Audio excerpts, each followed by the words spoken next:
Good evening, Active Claremont. Happy New Year. Starting us off for the new year, it's been a little while since we've had Sustainable Claremont with us. So we're really grateful to have them back. Tonight for you, we have Stuart Wood with Sustainable Claremont. We also, Happy New Year, as I said already, Active Claremont, we have our new president for 2021, Mr. Joe Parecka. Joe?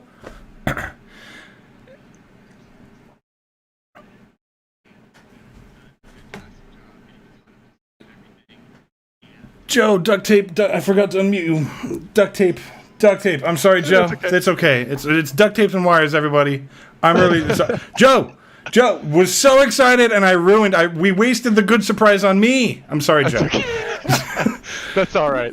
Matt. I appreciate everything you do. I'm so excited to be the 2021 president for Active Claremont. I'm a relatively new homeowner here in Claremont, and I'm really excited to be involved. And I think that this is a great organization, and I'm just really excited to grow the community that we have and really offer as much as I can. As I spoke with Matt and John a little bit, I'm very new to this. I've never been president of anything before ever, but I'm very eager to learn, and I'm very eager to help. So I'm very excited, and I'm very excited to kick off kind of my first meeting as president with Sustainable Claremont. So I'm very much looking forward to it. Awesome. Very good. And on behalf of everyone at Active Claremont, thank you, Joe, for stepping up to be our president as well. Really appreciate you being willing to dedicate some time to it. And Stuart, obviously, you're a part of a huge organization in Claremont, especially. I'm sure everybody is at least familiar with the name and at least a little bit of the great variety of services and educational topics that you cover. How about you introduce yourself, Stuart, and a little bit about Sustainable Claremont to start us off? Yeah. Do you want me to hop into my presentation, or should I just? If you have, unless you want to say a few words introducing yourself, or. Sure. Yeah. My name's Stuart Wood. I'm the executive director at Sustainable Claremont for almost 2 years now. So February will be my 2-year mark. Wow. Okay. Still feel like a newbie, Joe. So I'm right there with. All right. Yeah, and so we're Sustainable Claremont. A lot of people have heard our name or maybe seen us do tree plantings here and there, but we have so much going on. It's kind of incredible. It's this small community of Claremont, as you all know, there's just like so much going on, and tonight there's like 4 other presentations happening concurrently. Right. So we've got a lot going on. So I'm excited to present tonight and let everybody know who we are and what we do and how we can use your help. Great. Real quick, regular rules apply for anyone that's new here tonight. Feel free to ask any questions in the chat. I'm watching the chat as we go. If I see your question, which I'm supposed to, so when I see your question, I will call it out and we'll get the answer for you.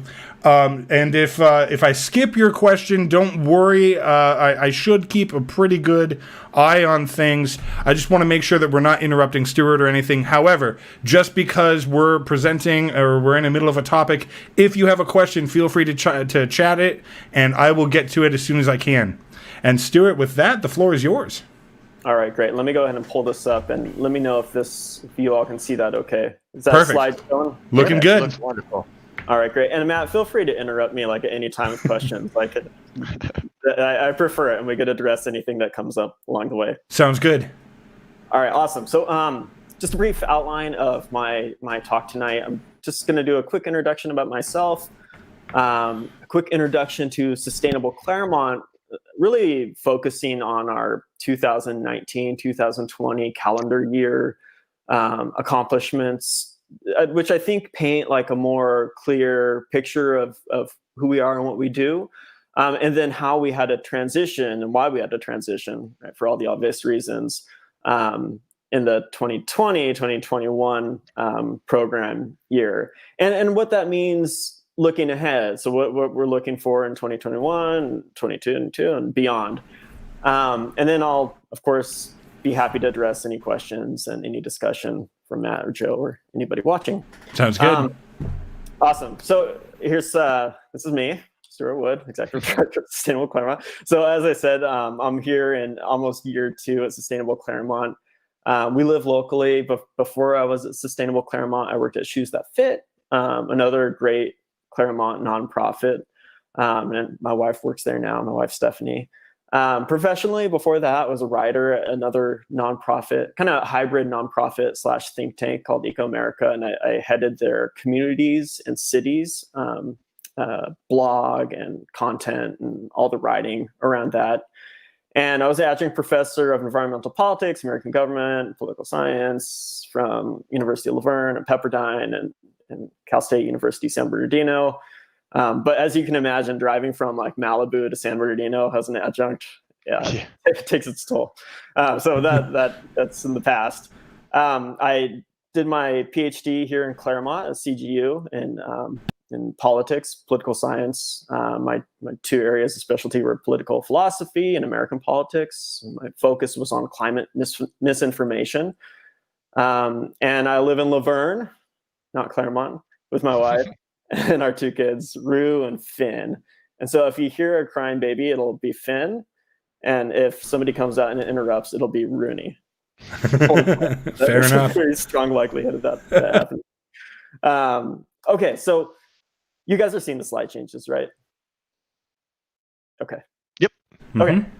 So our mission here at Sustainable Claremont, just who we are. So Sustainable Claremont engages people in education and action to create a more sustainable community, environmentally, socially, and economically in Claremont and beyond. And one of the things that I'll talk about tonight is how we're really starting to focus on that and beyond portion, and then the socially and economically portion. So we're kind of opening up the scope of our programs and what we do for a number of reasons that'll become more apparent later on in the talk. We're a small team, so this is actually, we're missing one of our part-time employees on here, Romeo Luida, who runs our community compost program. He came on officially in around this time last year, so almost a year. We have a small community compost program that we run at the Friends meeting site right by Pilgrim Place. And Angela Oakley is our other employee. She's our legacy employee. She's been there for like 2.5 years, so she outranks me. She runs our sustainability center, which is located at the Botanic Gardens. When life goes back to normal, we'll be back in our office, and she runs that resource center. But she also heads things like, when we have our Earth Day event, she's the lead on that. When we have these big projects, this collaborative projects with like Harvey Mudd College, she heads that. So she's doing a lot of different things. We're a small team, so we all are kind of wearing a lot of different hats. Nicole Lang, she's our Green Crew program manager. So she plans all of our planting events. As we'll talk about later, this year, last year and a half, we've really expanded our tree planting program, which is the program that probably most people know us for.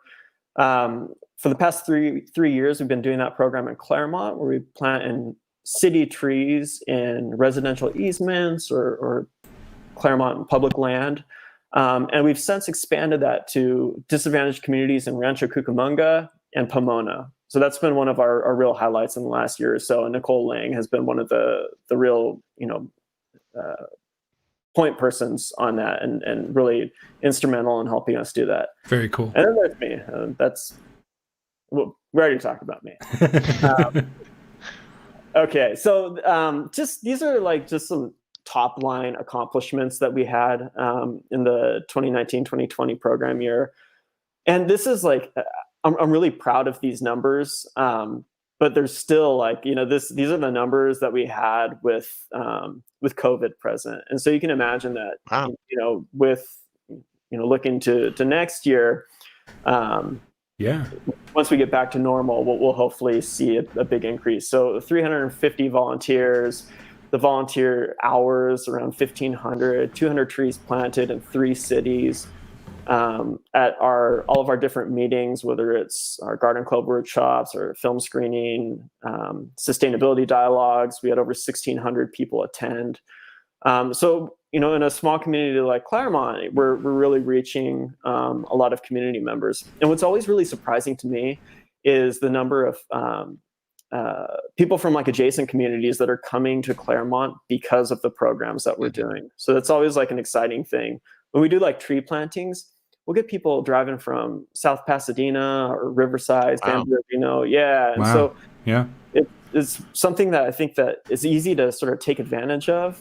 But like people are like hungry for like, actions that they could take that, like there's, if you care about the environment, there aren't many like tangible things that you could do in like a day to make you feel like you did it, made an impact. Right. But you go like plant a tree, that's like a real accomplishment. Yeah. And so, so we see like a lot of volunteerism and community input around, programs like that where people can come make a real difference. They could come back 10 years later and they could see what they did, which is pretty cool.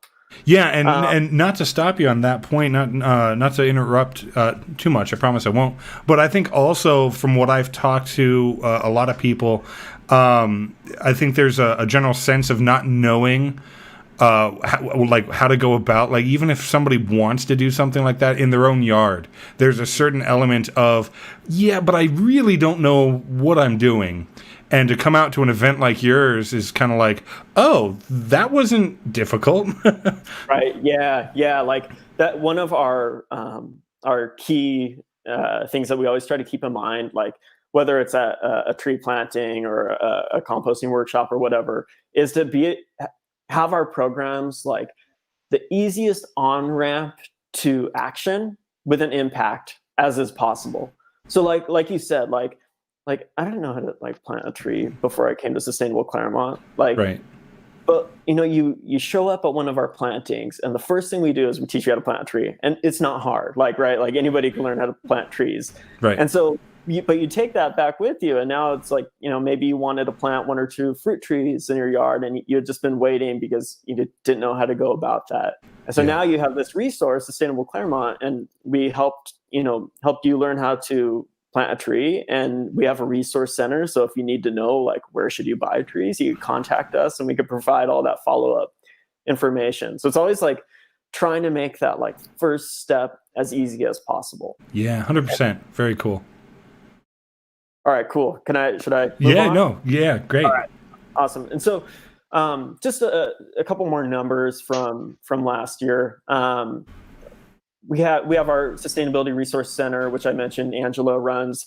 Last year, we took in 120 plus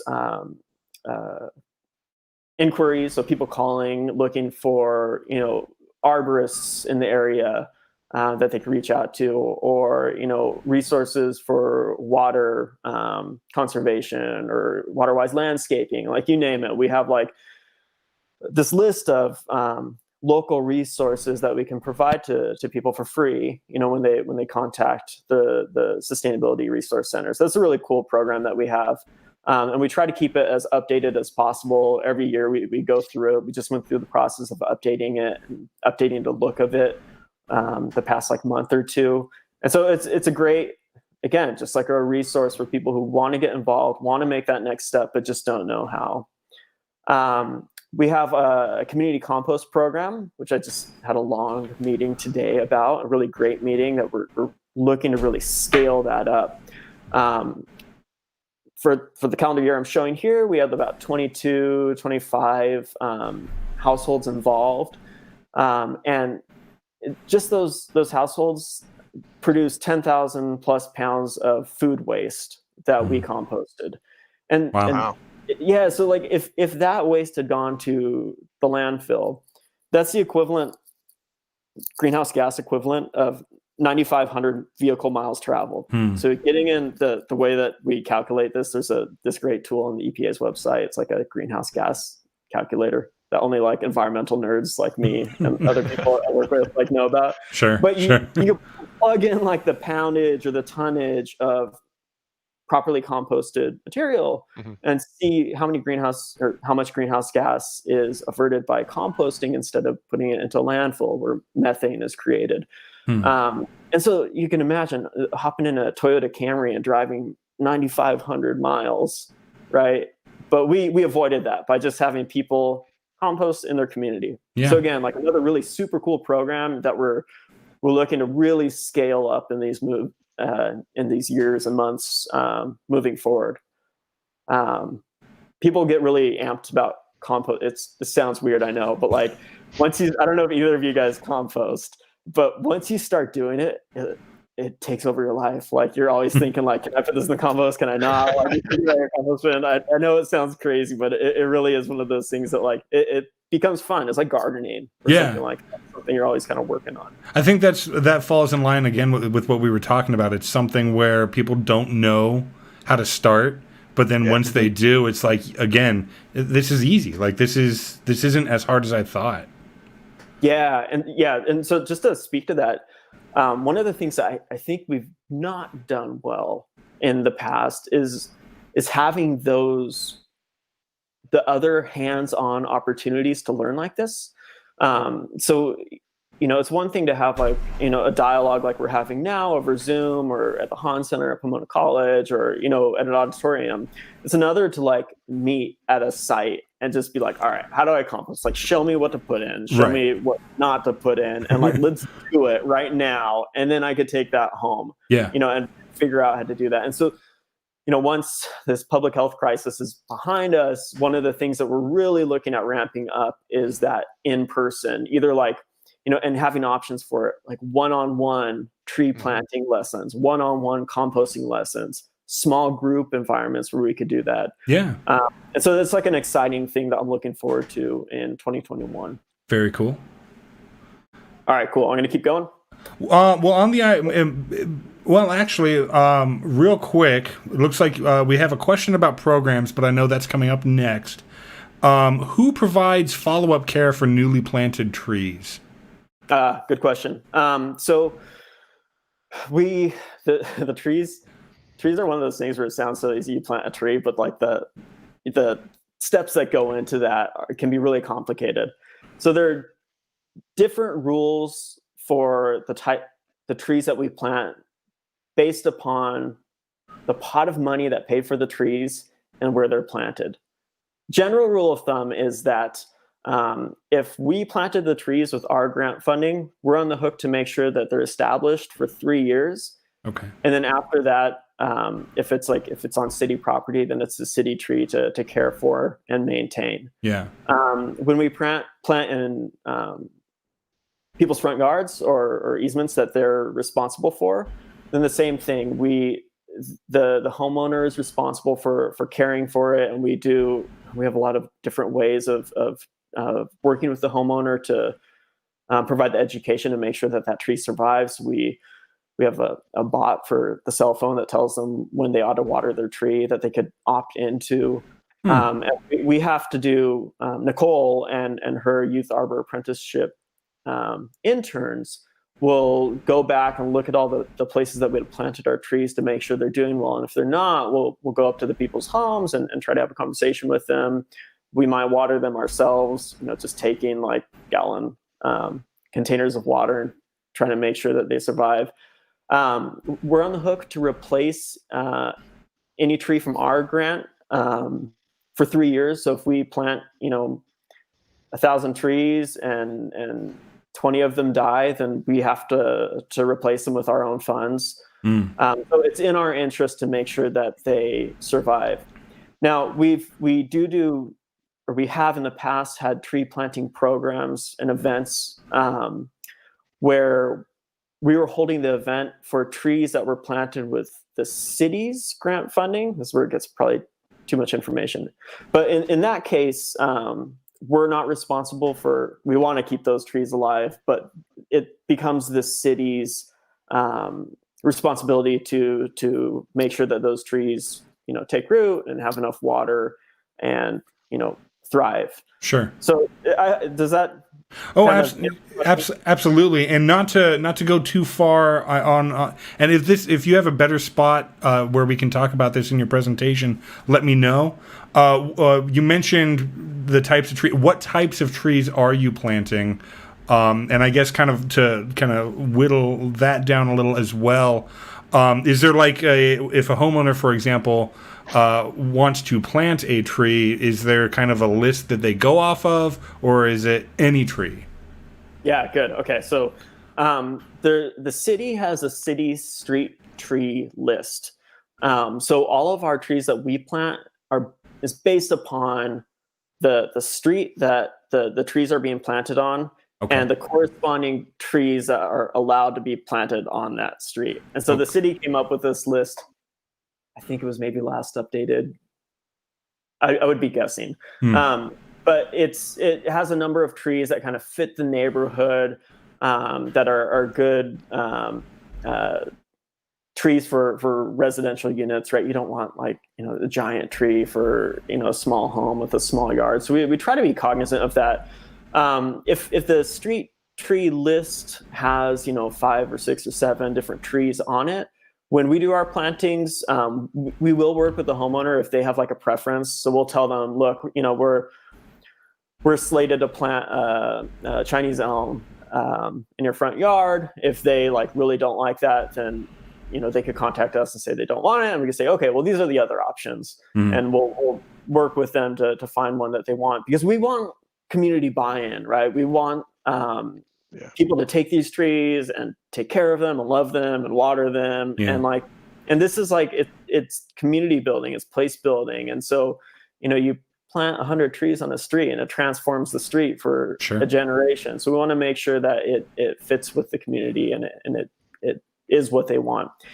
If somebody wants a city tree planted on their yard, then they would contact community services at the city of Claremont. And so Carrie Dillman is the person in charge of city trees. And so you would contact her, and they have a list, and they have like a planting cycle that they go off of. I'm not sure what the wait time is on that. A lot of our grants for tree planting have closed, unfortunately, and there's not as much money coming in for urban forestry, unfortunately. Sure. But we're always trying to plant trees if we can. Yeah, very cool. Again, this might be better for the program side, but something I thought of too, is there anything... no easy way to say it, or without beating around the bush, pun intended. What's in it for is there anything in it for the homeowner besides planting a tree? For example, I think it was I think the water district had, I don't know if they still do, like a water tolerant grass replacement type program. Is there anything like that that's like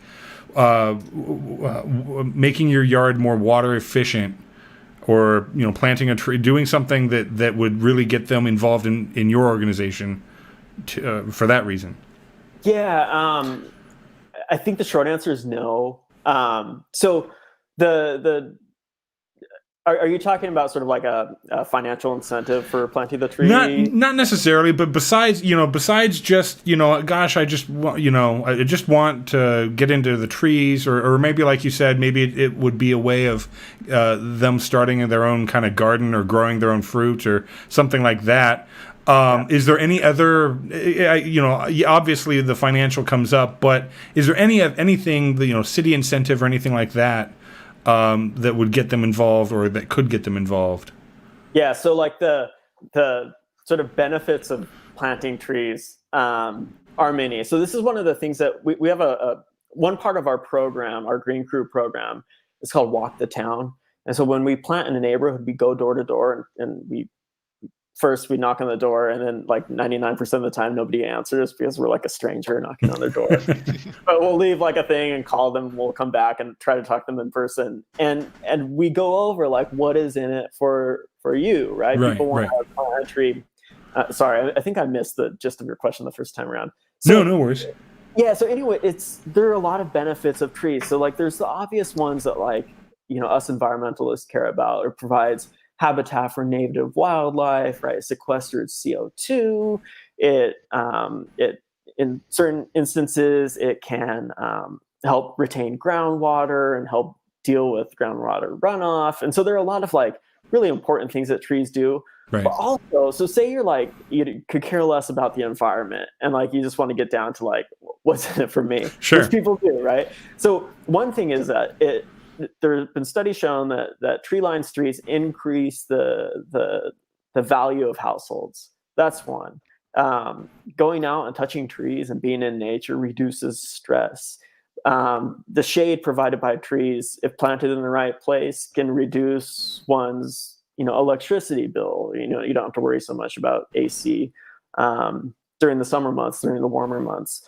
And the list goes on. It slows traffic in high traffic areas when you have tree canopy covering the road. Mm-hmm.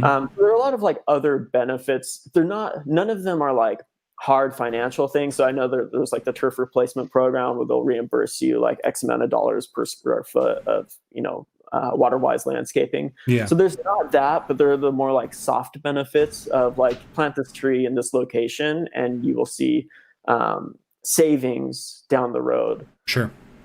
Not to talk about another organization too much, but there are organizations out there that do urban forestry stuff like this, plant trees in people's yards.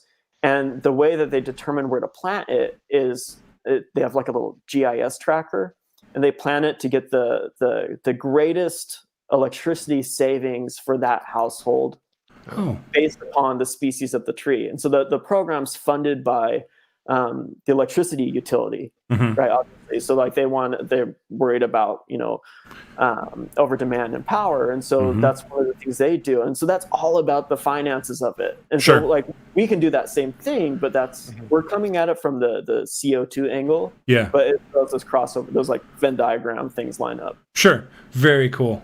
Okay, and looks like I've got everyone's questions. Thanks, keep them coming. But I'm pretty sure some of these questions will be answered coming up. Okay, I'm going to go through this one a little bit quickly because I think this is like a good question slide. Yeah. So our program. So we have a lot of programs, as you see, like this list. The makeup of Sustainable Claremont is sort of like a non-traditional nonprofit. So if you're new to Claremont or you're new to Sustainable Claremont, just some background on the organization. We came out of the city sustainability plan in 2008, 2009, which called for like a community sustainability group that would work with the city, would work with business to promote sustainability in Claremont. That turned into a 501c3 nonprofit organization. 6 years after that, they hired their first employee, but it started as an all volunteer organization. And we still have like a lot of like the holdover from that. Right. And I'm the second executive director, and this will be the third year that we have an executive director. So like we're new and we're small, and we really like lean heavily into our volunteers and our board and like, just people in the community who help us out. And so that's like a tangent, but it's important to the programs. Sure. Yeah. So I talked a little bit about the community composting program. It's one I'm really excited about, one we're really looking to kind of blow up this year and in the years coming. Soil and compost is such like an important part of mitigating the effects of climate moving forward, and it could be a real carbon sink. So it's like tree planting. It's another thing that we could do locally, individually, but that has a like real like measurable impact. So really cool program. Demystifying sustainability. These are the blurbs that we have, the articles that we have in the Claremont Courier. They're written primarily by Sue Shank, who runs our garden club, and by Freeman Allen, one of the founders of Sustainable Claremont, who just hopped off our board, but we still hear from all the time, like a living legend of sustainability in Claremont. Garden club, as I mentioned, run by Sue. They, in like normal times, they meet monthly, and she does a really good job in like planning out the year and having different topics that they touch on related to home gardening, and it's kind of broader than that. So they'll talk about trees, or they'll talk about bees, or like, they'll have a speaker come. We have our Green Crew tree planting program, just spoke about a little bit before, but our Green Crew is really, it's probably about 3.5 years old now. It started the origin story of it are kind of cool. The city was looking for a way to get more trees in the ground, but also find a way to involve the community in that process. And so the first tree planting was a collaboration between Sustainable Claremont staff and members, residences just in the community, and the city.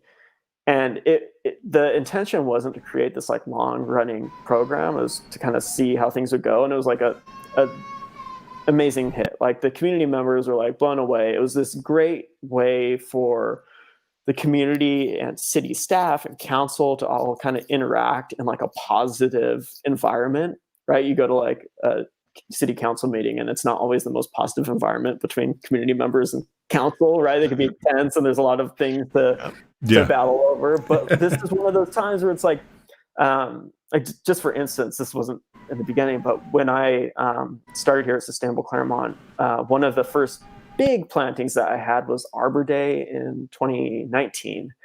And it was awesome. We had a lot of members of the community. We had like this little like education fair going. We had State Senator Portantino come, and all of the council was there. And I'll just remember we planted 100 trees along baseline. So it was our largest tree planting event. 100 trees in about 3 hours. Wow. With like 110 volunteers. Like we have this crazy problem where we have to like turn around volunteers, which is like not to have, but like people want to do this. But we had Councilmember Reese and then Mayor Kaleke planting a tree at somebody's property, and they went to the door, and I think it was the mayor who was telling me this after the fact, and just how funny it is. Like there aren't many cities where you look out your window and you see a mayor and a council member planting a tree. That's true. So it's awesome, like for council and for the residents and just everyone to have like this positive shared goal of improving the community building. Definitely. So sorry, that's our green tree planting. I'll try to go quickly. No problem. RVMUD, we worked with a clinic group last year, which was a collaboration between us and the university to study air pollution at schools. We worked with our team of student researchers to do a lot of background information on air pollution. We bought these really amazing monitors, or I should say RVMUD bought these really amazing monitors, really expensive monitors. And we were just about to deploy them and just gotten approval from the school board and the schools to put them on school property right before COVID hit. Geez. So we're waiting for that to resume, but that's another kind of interesting, important program that we have looking forward. We have a land use and development. A lot of people probably familiar with the South project, and we've been doing a lot of advocacy on that. Our resource center, which I've talked about. We have a school action group. This is really like a board-driven part of our organization. In the past, we had an amazing board member, Peggy Kelly, who headed it and worked with the schools to help put in school gardens and help with curriculum and things like that. In 2020, sorry, time is so crazy these days. I believe it was in like September of 2020, just like 6 months ago, we planted a couple trees at Chaparral for their new garden area. So we're always trying to like keep in mind, ways that we can work with the local schools and Claremont Unified School District. Angela and I will be presenting at one of the school's clubs in the next 2 or 3 weeks. So that's one of the things that we do with School Action Group. We have a water action group where we do advocacy locally, but also regionally. So we've been spending a lot of time doing partnering with other environmental organizations to do advocacy for water projects that are not so local, but that are, regional. They're Southern California related, but have large implications for what we're interested in as an organization. Sure. Last two here. Sorry, these lists are less fun than dialogue. The Youth Arbor Apprenticeship Program. This is part of our Green Crew program. One of our grants was to start a program that there was a question on the last slide about, who's responsible for the trees. Right. And one of the challenges with our program, that some of the feedback that we heard from, really, to plant these trees, like who's going to take care of them, who's going to maintain them. And we're always on the hook for the first 3 years. And, once they're good to go, they're usually pretty good to go. But down the road, somebody's going to have to trim those trees. Somebody's going to have to maintain those trees. And so we started a youth arborist apprenticeship program where the idea was to have, we would have paid interns, paid apprentices who would shadow arborists to learn how to do the maintenance side and try to create like a group of, instead of tree planters, arborist apprentices who could do some of the easy tree maintenance activities. Unfortunately, again, that's been one of the things that's been put on hold because of COVID. Right. We can't have, youth shadowing, arborists in the field. Yeah. But it's one of the things that, again, we're working with our grant manager to figure out if there's some way we can delay that or kind of shift it moving forward. And then our odds and ends, we always have just a lot of random stuff going. Because we're so small and kind of nimble, when things come up, we try to seize on them. So we every year or so we try to do a volunteer day at the Bernard Field Station, which, if you're not familiar, is just adjacent to the Botanic Gardens. We do volunteer days at Amy's Farm, which is out in Ontario. We led the National Cleanup Day in Claremont last year, where we got a group of Boy Scouts and their families to go clean up a park. And just partnerships with the University of Laverne with their business program to help sell sustainable projects. So just when these things come up, they might not fit directly into one of our programs, but if it seems like something we ought to spend some time on and could have a real impact in the community, we do try to seize on that. Sure. Yeah. There was a question also, if you want to spend a little more time, I think did a thorough job, obviously, but there was a question specifically about programs with area school children. If you want to spend a little more time on that. Otherwise, there are, I think, a couple of programs that you have that would fit. Yes. Okay, sure. So for local school children, there are a couple of things that we do. So one was the school action group that would work with the schools to do school gardens, composting, things like that. This year, one of the things that we're looking forward to is doing a more hands-on Arbor Day with school children. So I don't want to say what we're going to do because if it doesn't happen, then I'll have said something that doesn't happen. Sure. But we're looking at trying to find a way to work with the students from remotely to provide them with the means to plant trees at home or get other trees going. So that's something that's in the works. Our Harvey Mudd air pollution project, that one had a really heavy integration with local school kids. So when we started working with Harvey Mudd and this team of 5 Harvey Mudd students, super talented and really did a great job leading the program. We met with representatives from the schools, with principals, and with members of the school board.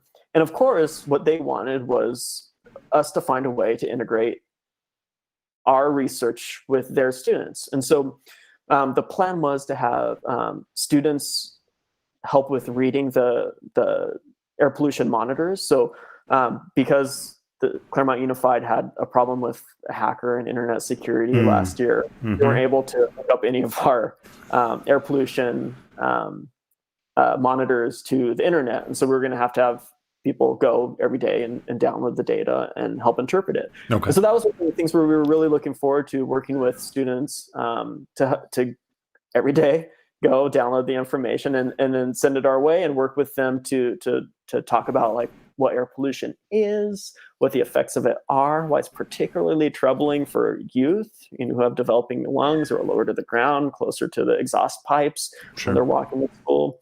And so it's not something that we always have like easy access to, but it's always something that we're keeping in mind. Okay, how can we work with CUSD on this? Like, what are ways that we can get students involved?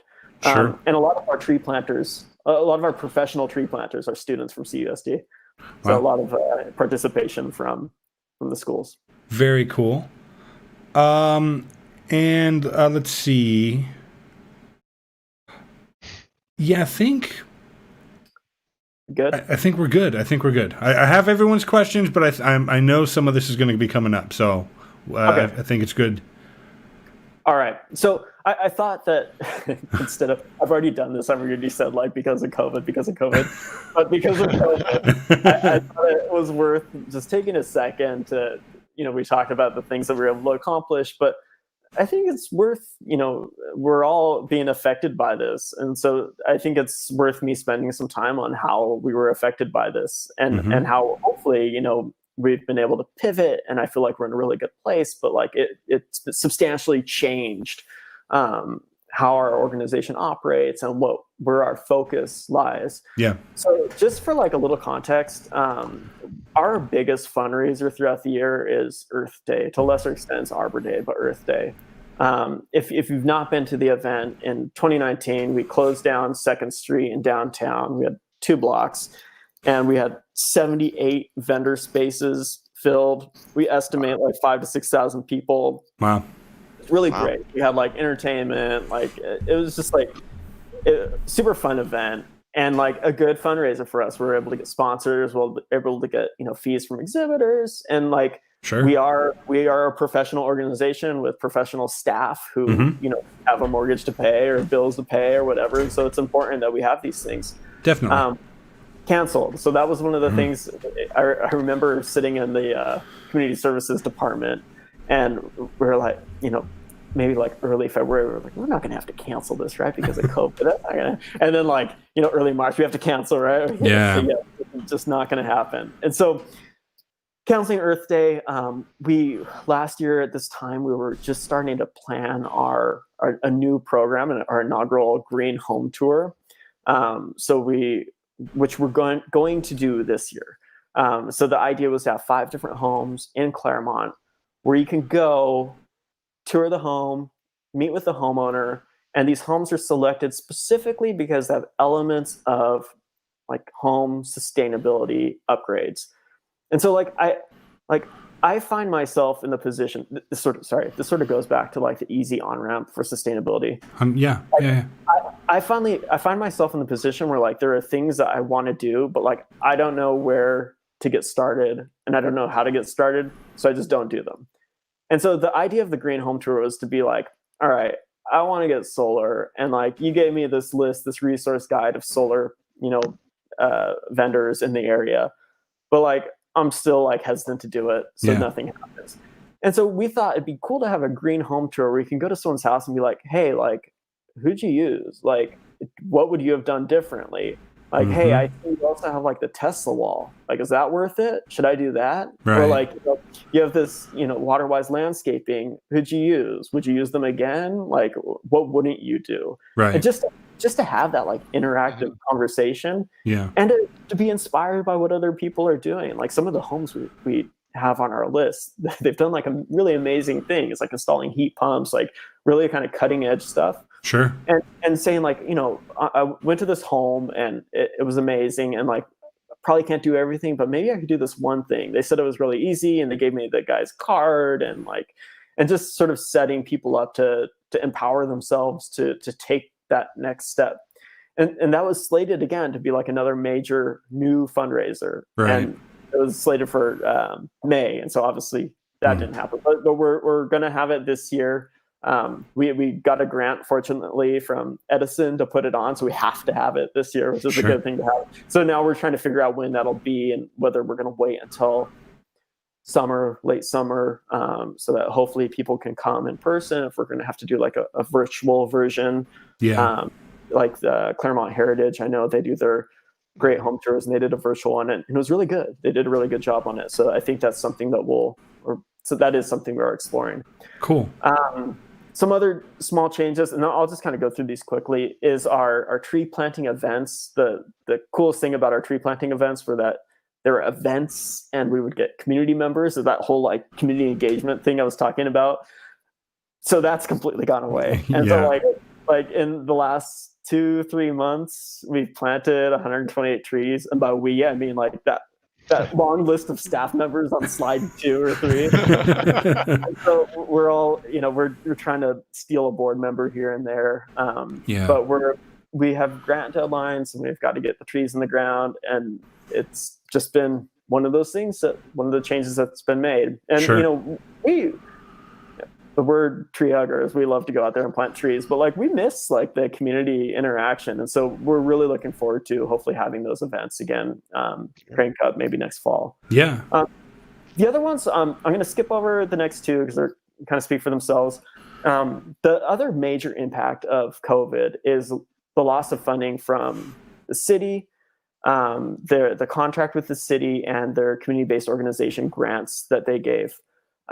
So Sustainable Claremont had a contract with the city for a number of years, and that's what allowed us to put on things like our Earth Day events. It paid for, in part, community outreach, things like the dialogues. And so with the financial situation that the city was in, it cut all contracts with CBOs, including the CBO grants, which if you're not familiar with those, they're small grants that went out to, I think they did like 19 organizations in their last funding cycle. And that's what paid for a large part of our Youth Arbor apprenticeship program. Yeah. And so things like that we're able to, pay people to do these types of jobs who can't otherwise take the time to do that. So, a big focus of ours is to provide opportunities for people, that environmental justice component, who may not be able to spend, 20 hours a month working for free, right? Volunteer time, but like want to get involved, want to learn how to meet arborists, and that might be like a field that they want to get into, and throwing them, some money, a paid internship, that dries up when those community-based funds go away. So it's something that we've been, it was a blow to us, but something that I think we've been successful in trying to shift gears and pivot. But that was like on top of COVID, on top of the city budget, like all these things sort of happening at once. But in a strange way, I feel like looking forward, we might be in a better position than we've ever been. Sure. It sort of forced us to make some really hard decisions, and forced us to focus our efforts. So we're trying to kind of focus on the silver lining and really like what are the impacts that we can and need to make with the resources we have. Definitely. General question. I want to make sure, I know this will come up later, but I want to make sure that we touch on it a couple of times. What can we do to help you fundraise? What can we do to help you fundraise? Yeah, that's my last slide, but let me say it right now anyway. Yeah. So there are a lot of things, and like they range from. Can I just go to the slide? If you want, yeah. Okay. But we're going to hit the slide again. So, everybody, we're going to hit it again. I just want to make sure we go over it a couple of times. Yeah, multiple times. We've got more hours, right? Yeah. I'm sorry. I didn't realize what time it was. But if you need me to get moving along. No, please. So this is what you can do. Like, if you want to help, if you want to support Sustainable Claremont and our programs and the community, right? So like what do is make a better community through our efforts. We're trying to bring grant funds to Claremont to improve our urban forests. We're trying to do community composting to give us better soil, to give us better greenery, to make it a better place to live. So if you support those things, which I think we all do, there's some really easy things and there are like more in-depth things. So one is like sign up for a newsletter. Like it's such a small little task.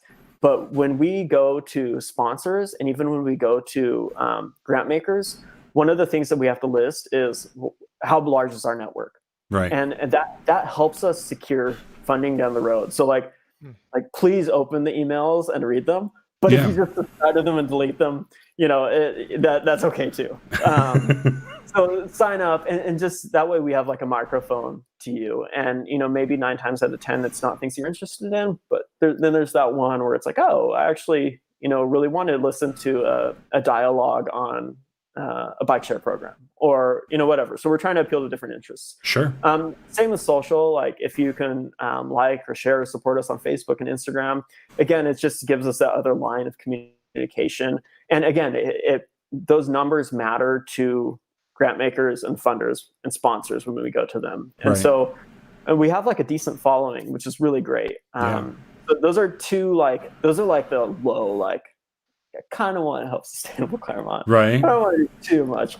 The other one is like, come help us out and come check out what we're doing. So when we have dialogues, like, sit in on them and see if it's something that's appealing to you. Like, I'm always surprised by how interesting these dialogues are. Like we have a little dialogue committee, and we meet and we come up with a list. I'm like, this might be good, this might not. Like, you never quite know. Right. But they're always super interesting, and I always learn something. And it's they're really fun when we have them in person because people stick around after and catch up with one another. Sure. But even on Zoom, like I feel like it's we're kind of hitting our stride on the online version. Mm-hmm. Same with our other online programs until we're able to get back into in person. So last year, because we had to cancel Earth Day, we pivoted to this new program we called Earth Action Week. And the idea was to have a week around Earth Day where we give people something to do each day. And we say, one day might be plant a tree. Day 2 might be go check out what your thermostat is and make sure it's set so that, it's most efficient. It's still comfortable, but efficient. Sure. And last year, the idea was to have everything be behavior change. So it's not like go buy a Tesla, go put solar on your roof. It's like things that you could do in your house with small changes in behavior, but have like a real environmental impact that we can measure. And Definitely. So we did that. We had 631 pledges last year during our Earth Action Week, and we saved something like 250,000 gallons of water through the pledges. And at the amount of CO2 emitted, I think it was around 800,000 pounds, which is in the previous slide. My numbers might be off there. Sure. But it was a huge hit, and that happened because we had to pivot really quickly. This year, we're hoping to kind of have it more thought through and have much more impactful stuff. But take part in that. Like if you could take part in Earth Action Week, that'd be awesome. Same with the Green Home Tour. When that gets started, just volunteering your time. So if you could come attend the Green Home Tour, if you want to help be a docent in one of the houses, and you can learn about the house and tell other attendees about the houses. Mm-hmm. When we get back to our in-person events, come plant trees with us, come to our compost site and help us turn the compost pile. And again, another thing that doesn't sound fun theoretically, but is fun in person. Sure. And then the next level, like level 3, is check out our programs. We've got a new cool program. It's a plant a tree program, and you donate X amount of dollars and we'll plant a tree for you. And there's the cost of the tree, obviously, but then there's some baked in there that helps support the organization. So we established a really cool partnership with the YWCA in San Gabriel Valley, and we're planting 5 trees at a women's shelter there. Okay. And so it's taking the shelter where, it's just this bare bones front and backyard and trying to make it into something like that really has some like aesthetic appeal and gives some comfort to the people who are in the shelter. Right. So it's a really cool program. Our Resilient Home program, another new program we're going to be launching in the next few weeks, hopefully, where we're going to go to people's homes, and with a small donation, we'll put a raised bed garden in for you, or plant fruit trees, or put in a compost for you. And again, it's one of those things where, like, maybe you're like, I want to start gardening. I don't really know what to do. Like, do I need a raised bed? Yeah. And contact us, and we'll be like, hey, we'll put it in for you. We'll put the soil in. And do you need seeds? And from like A to Z, have you covered, and be the resource if you need to pick up the phone and be like, my carrots aren't growing. Right. Like, what am I doing wrong? Like, just having that network for people to lean into. Yeah.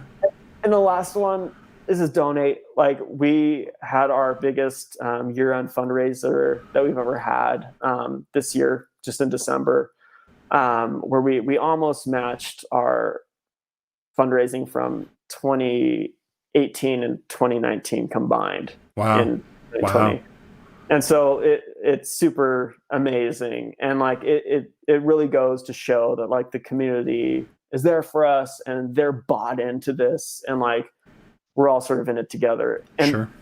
and I'd be willing to bet that we have, of all the CBOs in the area, that we have more like $8 or $10 donors than anyone else. We have a lot of low level donors, which is awesome, because like we get people from like the colleges or like the high school, like who want to support, but they don't have much to give. And like anything helps. And like it's one of those things where it all adds up. Just like the actions that we take for environmentalism. Sure.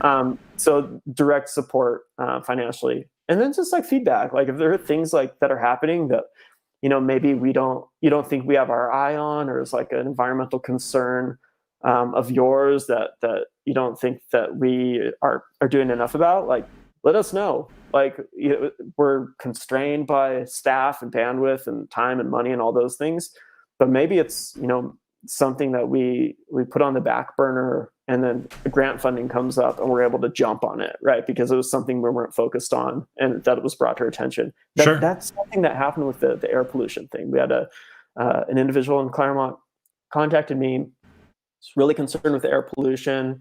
We met with her, super thoughtful, super compelling, and then we just didn't know what to do with it.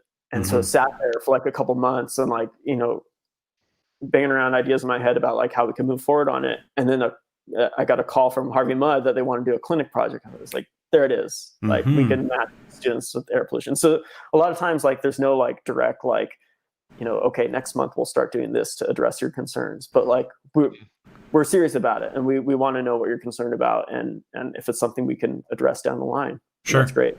Yeah, definitely. So this kind of one of the things that you mentioned here, the plant a tree. A question here is, does Sustainable Claremont offer donors anything in exchange for donations, like tree dedication or name recognition, something like that? Can you plant a tree in honor of somebody or something like that? Yes, good. So that's something I should have said in my pitch to the thing. Yeah, so like we just got this program rolling 6 or 8 weeks before the end of the new year.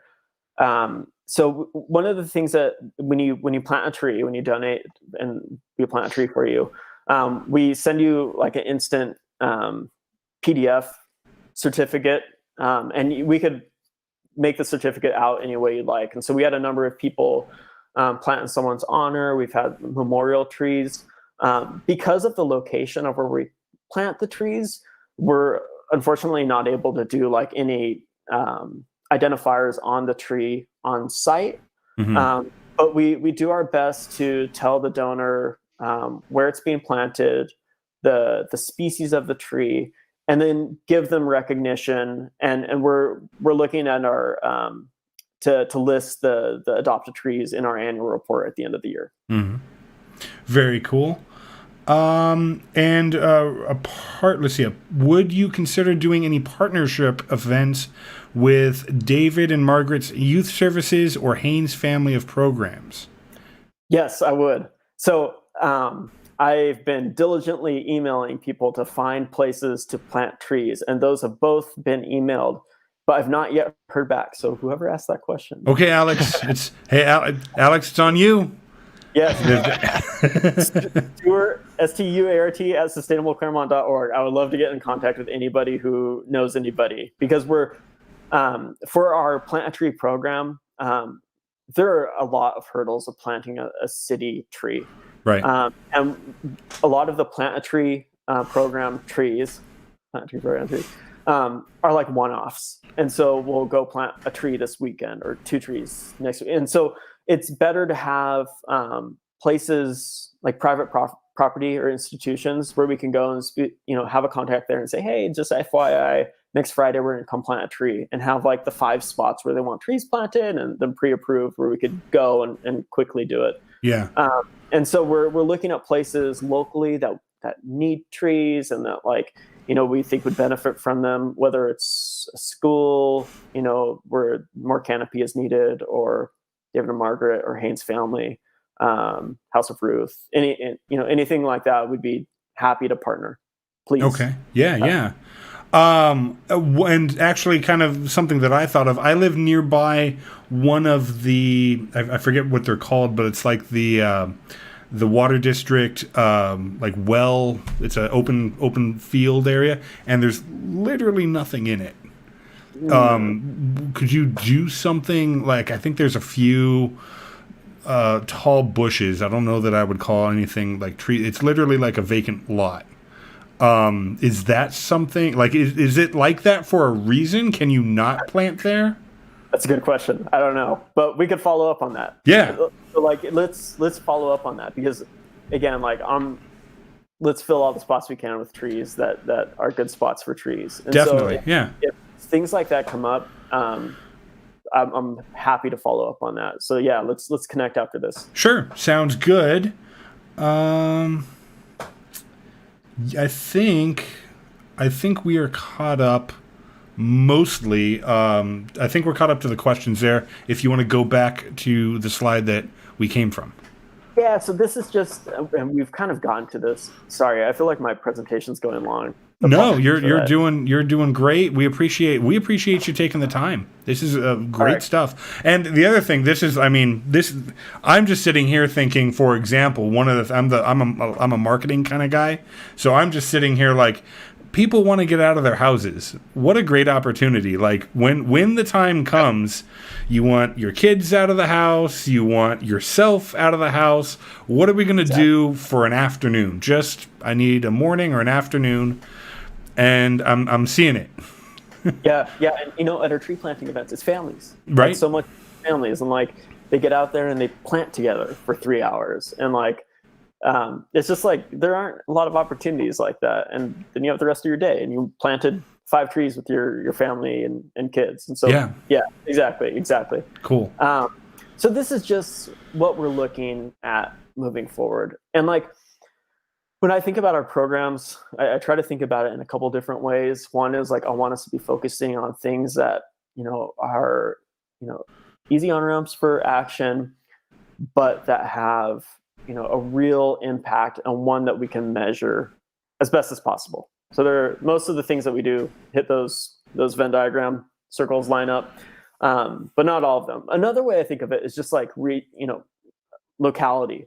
And so there are certain things that are very Claremont focused, right? We're sustainable Claremont. But in our mission, like I said in the beginning, we're a sustainable Claremont. We do these things in Claremont and beyond. And so a lot more of what we're doing is falling into that like and beyond portion of programming. So this is just like in 2021, some of the things that we're looking at doing. The Green Home Tour, which I talked about, Earth Action Week is coming back. We're looking at having Drive Electric Week in September. It's like a national event where they bring a bunch of electric cars, and residents, community members can come test drive the electric cars, and it's kind of like a cool like mini Earth Day type event. Yeah. So those are kind of like the big Claremont focused events that we're looking at for 2021. Locally, so out of Claremont, more into like adjacent cities in and around Claremont. We have a grant partnership right now with Rancho Cucamonga and Pomona. So we're the trees that we're planting, that staff is planting and that we're planting tomorrow morning and Saturday morning in the rain, hopefully not too rainy, are in Rancho Cucamonga and Pomona. And for your audience, the reason that we do that is that the one is it's necessary. The places that we're planting are in disadvantaged communities that lack tree coverage. They lack tree canopy, and there's a whole range of environmental justice issues there. So like the urban heat island effect, is far greater for disadvantaged communities, and it leads to all sorts of things from health problems to higher bills for, cooling in one's home. And so one, it's the right thing to do. Two, that's where all the grant funding is now. So basically any grant that we can get through the state of California, which provides urban forestry grant money, requires that we plant a large portion of the trees in disadvantaged communities. And disadvantaged communities is not just like a term, it's a well-defined term based on a tool that the state has called CalEnviroscreen. And so we have to like pinpoint where we're going to plant our trees and plug it into this online tool to make sure that they're eligible for planting. Okay. So that's just a little background. A lot of people ask like why we plant where we plant, and that's like a large part of why we plant where we plant. Our plant a tree partnerships, that plant a tree program where one donates and we plant a tree for you. So that's not grant based, that's individual donor based. We have partnerships in Covina, as I said, and in Upland. Always looking for more sites. So a compost program. So that's one, again, that right now it's very Claremont based, but we've been looking at maybe doing sites in like Laverne or sites, more locally. It's like a neighborhood program more than like a city program in a lot of ways. So like if you could like pull in like 10 neighbors to do a community composting program, then you can start the program. And so it doesn't really rely on like, those city boundaries. Right. And then we're looking at working with a number of cities on helping them with their LEED cities and communities certification. That one's kind of new, so I'm not going to speak to that too much, but there's this cool program called LEED Cities and Communities. And just like there's LEED for like a building, like you have like a LEED platinum building, you have a LEED silver city. And so it's a third party verified, and you get like an index score. So if Claremont were to go through that process, you could say, oh, cool, like Claremont's LEED silver and Barcelona's LEED bronze. Like, we're doing better than Barcelona. So it gives you like this comparison tool for international cities. Yeah. So that's a cool program, and one that we're looking to see how we can get involved, not just with seeing how we could have it done in Claremont, but again, communities in the area. And then regionally, we have, we're part of the California Relief, that's not spelled incorrectly, Relief Network, which is the Urban Forestry Network. And so we're one of like 90 some odd urban forestry groups. And so we meet with them annually at they have like a retreat. And they're who we get a lot of our funding through. And so we do like statewide advocacy for urban forestry, trying to get, California government to invest more heavily in urban forestry. So that's one of the regional things we do. We sign on to a lot of more local, but still regional advocacy letters in partnership with Active SGV. Active SGV is this great organization, San Gabriel Valley, of course, but they do a lot of like active transportation type stuff. So like rolling out the e-bike share program, a lot of programs. But so they do letters of support for new programs in Southern California, and so we sign on to a lot of those letters with them to try to do advocacy, to do get more dollars for sustainability. And the NPCA, the National Park Conservation Association, we're working with them and the Sierra Club to do some. Alex, hopefully everything is good on the stream. I think we're good. Yeah, it looks like it's thinking a little bit, but is it might come back. Yeah, it's spinning a little bit. I think we're back. Okay, there it is. Little break. Sorry about that. So Alex is very excited about learning more about composting. Yeah. Sorry, Alex. Video did freeze. We're back. And then another question was with, I think it's City Hall closed. Do we contact Nicole directly with regard to the tentative planting or community events? Do we pay attention to the city? Do we link up with you? Do we do both? Okay, this is a great question, and great to hear that Alex is going to join our compost program. We're going to hold you to that, Alex. So first thing is, like, anybody watching, if you're interested in the compost program or any of these other programs, you could always go to our website, sustainableclaremont.org, or email me, Stuart@sustainableclaremont.org. And we'd be happy to work with you or contact you and make sure that we're answering your questions. For community-based events, so this is like the weird thing with Sustainable Claremont in the city. Sustainable Claremont is not part of the city of Claremont. Right. We're a separate nonprofit organization, and right now there's zero contract or MOU between Sustainable Claremont and the city of Claremont. So we have a lot of shared goals. We in the past have partnered on a lot of things, So if it's a community event that the city is putting on, or a program that the city is doing, or if you want like a city tree, you would contact the city. And probably for most of those, you'd probably contact human services or community services. Right. If it's tree specific, it'd be Carrie Dillman. And we could track down her information if somebody has a question about, getting a tree for their yard, a city tree for their yard, then it would be through Carrie.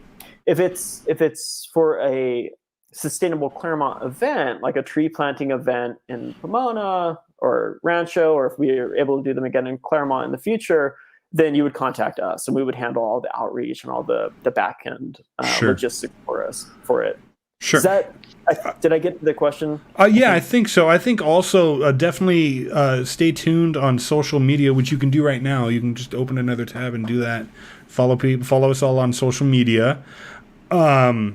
Because I think the other thing that you have implied, and I think everybody is understanding, but just to expressly say it also, even if things kind of open up more quickly, let's say in San Bernardino County, then those events are going to be taking place.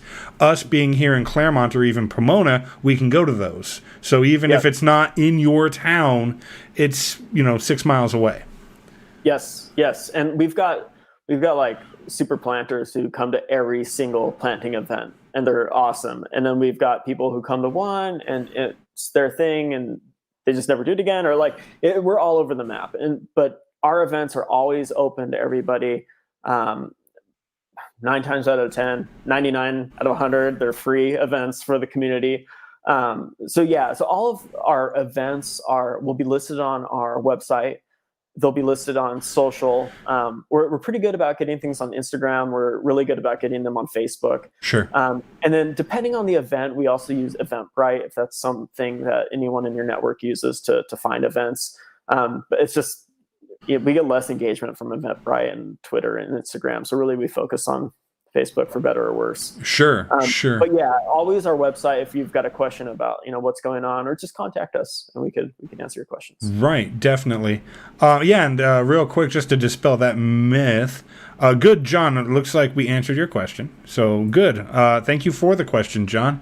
But yeah, I was surprised. It was 2 4th of Julys ago. I was surprised at how many people came up and asked us, or rather I stopped them, mentioned, hey, we're with Active Claremont. Are you interested? And, here's what we do. And how many people said, I don't live in Claremont. And it's like, that's okay. It's okay. Right. Yeah. Just because Claremont's in our name, you could still take part. Yeah. I always joke out, I live in Laverne. Right. And a deafening silence falls over the audience. But yeah, we're a community, and the community extends beyond the borders, and we all have a shared interest, whether we're commuting to Claremont for our jobs or whether we like to go to the Lemley on the weekends or whatever it is. So yeah, good point. Definitely, very good. All right, yeah. So no questions on this slide.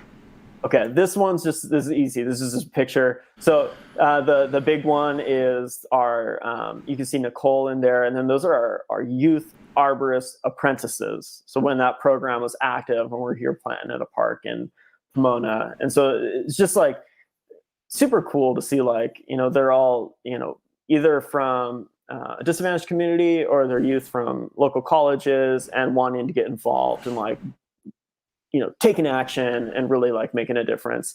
The upper right on your screen, that's just us that was our team 2 years ago at Earth Day. And then for whatever reason, I just threw in a dialogue with Assembly Member Holden, which, you can't go wrong with putting a picture of Assembly Member in your presentation. There you go. That's true. That's the type of thing that we, I feel like this kind of captures a lot of what we do. It's the tree planting, these large scale events, and then these public dialogues. And so those are kind of the core of what we're all about. Sure. Great. And then I don't think I have anything else. How to get involved. We talked about that, and then thanks. Yeah. Okay. Good. Well, let's go back one slide. We'll leave that up. If you have any other questions, definitely let us know now so that they come in. A lot of different. Sorry. Oh, I'm sorry to interrupt. Can you still see my screen okay? We can Okay. still, yeah. So yeah, the signing up for your newsletter, liking on Facebook and Instagram, that's something that everyone can do right now. So definitely a great way to stay informed, because I imagine things are going to transition. We'll be open and then we won't be able to open. And no, wait, we're open again. It'll be good. So there's going to be a lot of that. So we're going to want to make sure that you're up to date as those things happen, I imagine. And then also, Alex, I didn't miss this, but if I ask this question, then you definitely have to get involved in the composting. But very serious question, Stuart. What is your favorite tree? Oh man. Putting on the spot like that. Sorry, like I said, Alex has to get involved in composting. It's no longer allowed at our composting program. Too much controversy. Can't pick a favorite. All right. I'll pick a tree. I'll go on the record here.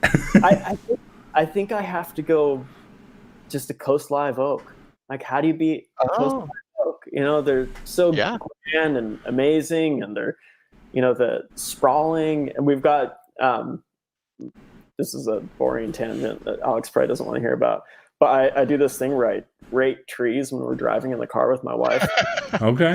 I love that. Yeah. And coast live oak, they're always like a 9 or a 10. And you can't beat them. I feel like it's a great tree. It's funny you say that, because when my wife and we were thinking about buying a house, one that we currently live in now, one of the things that kind of drew us to the property was we have 5 live oak trees. We have 5 of them on our property, and 2 of them are really large. They hadn't been cut in a really long time. They were at the point where they were kind of starting to go back over and almost touch the ground. And so we had someone come out, and it was very expensive, but it was so worth it, because when they got done trimming them, I just stared and looked up for 2 weeks. Like every day I would come home and I was like, oh my, this is just amazing. This beautiful canopy all over my backyard. Mm-hmm. And my backyard is constantly littered with the little oak tree leaves. It's like you're camping. It's like it's a campground. And it's just totally awesome. So I am totally with you on the oak tree train. All right, Joe, if you see me at your house, I'm not stalking you. I'm staring at No, you can come check them out anytime you want. They're beautiful trees. Yeah, and Alex says that's a good choice. She also has 5 of them, and a giant canyon oak in their yard. Oh. Okay, nice. Yeah, I'm a sucker for the oak trees. My neighbor, who was previously the mayor of Laverne, has this amazing red oak, and the leaves are a little bit different. It's just beautiful trees. Oaks, yeah. Come on. Can't go wrong. Very good. Any other questions from chat? Joe, do you have any questions or anything that we didn't cover? I don't think so. I mean, this was a great presentation, and I think it gave a kind of a great overview of what Sustainable Claremont does. And it's interesting, I've been familiar with Sustainable Claremont just being in the Claremont community for the past, now going on 8 years. And it's interesting. I didn't really realize how much really our 2 organizations kind of seem to overlap, and they really complement each other quite a bit. So I'm really glad that we were able to make this happen and make this work, because this is definitely advantageous both to the Sustainable Claremont faction and also the Active Claremont faction. And I if we didn't have this blasted COVID thing, which I know we're all so sick of hearing, I'm already thinking oh man, we can definitely have overlapping events, and we can partner together, and we can do all sorts of these wonderful things, which we certainly will do at some point. I'm positive of it. But Stuart, thank you so much for doing this. This is a great presentation, and it's definitely great to get an overview of your organization. Yeah, thanks, Joe. We'll strategize under the oak trees in a couple months. There you go. There you go. Perfect. Like yeah. And actually, Active Claremont, we have an Adopt a Highway program that we usually meet once a month just to pick up litter on the side of the sidewalk or on the street that collects along baseline. But that being a semi-city sponsored event. Obviously, I mean, besides the orders that went out, it's also sort of a city event, so that had to be sidelined. But I think that both those kinds of events are just an easy way. We're out on the street for an hour. It's not a big deal, and it's one of those an easy way to just start getting involved. And once you go to one of those types of events, you're involved, like you're hooked, because it's like that was like an hour. It didn't feel like an hour. We were just walking on the street, like, and I imagine that's very similar to composting, which sounds very complicated, or for whatever reason people think is very involved. That's really, once you get up and running, it's very, doable. It's manageable. Right. Yeah, exactly. Right on. Like, it's one of those things. Sorry, I'll not talk too much. No, absolutely. But it's the same thing where like you're not going to pick up trash when you do that. Like, you're going to chat with your friends. Walk with your friend. Yeah. You're doing something good at the same time and that you can feel good about. Mm-hmm. So I think it's direct alignment there. Sounds great. Definitely. I think we are good on questions. If I missed any, and I'm going to be bold and say I'm just putting that out there as a general caveat, because I'm fairly confident I didn't miss any. But if I did, it wasn't intentional. I'm sorry. And weird, I'm not sure what happened with that screen glitch, so hopefully we didn't lose anything, just a little glitch in the system there. But huge thank you, Stuart, for setting aside time to come and talk to us. Again, I think Sustainable Claremont, this is my second presentation with Active Claremont, with Sustainable Claremont. And I think if I didn't know, I think a lot of my neighbors, for example, have heard of Sustainable Claremont, but aren't exactly sure what Sustainable Claremont does exactly, or how they can get involved. And I think that's one of the big things that I hope everyone has taken away from this is it's very easy. It's very easy. An hour of your time, an afternoon. You don't even have to necessarily stay for the whole event if you don't have time, but just come out and learn a little bit about it. Because this does affect us all, no matter where you stand on environmental issues or anything like that. You're talking home values, you're talking general shade, energy savings. There's a lot of different reasons to kind of get involved in things like this. And it's stuff that, in general, this would be my personal statement on the matter. It's stuff that you're already doing the work on. You're already doing a lot of, you're already involved to a point. You may not realize it. But there's a way to get in maybe just a little deeper that would be super helpful and tremendous to organizations like Sustainable Claremont, for example.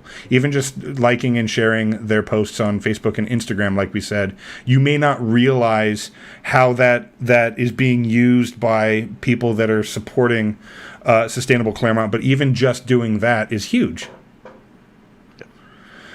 Very good. Well, thanks everybody for coming out tonight. Huge thank you, Stuart, for again setting aside some time tonight. Best way, I know you said it a couple of times, but let's leave you with that last. How can people get in contact with you, Sustainable Claremont? What's the best way to go from here? Best way, go to sustainableclaremont.org, and there's a contact form on there, or just email me directly, Stuart, Stuart, at sustainableclaremont.org. Very good. Okay, no other questions coming in. So, Active Claremont, I'm going to go ahead and call the stream here. Thanks for coming out. We appreciate it, and we'll see you next month. Bye.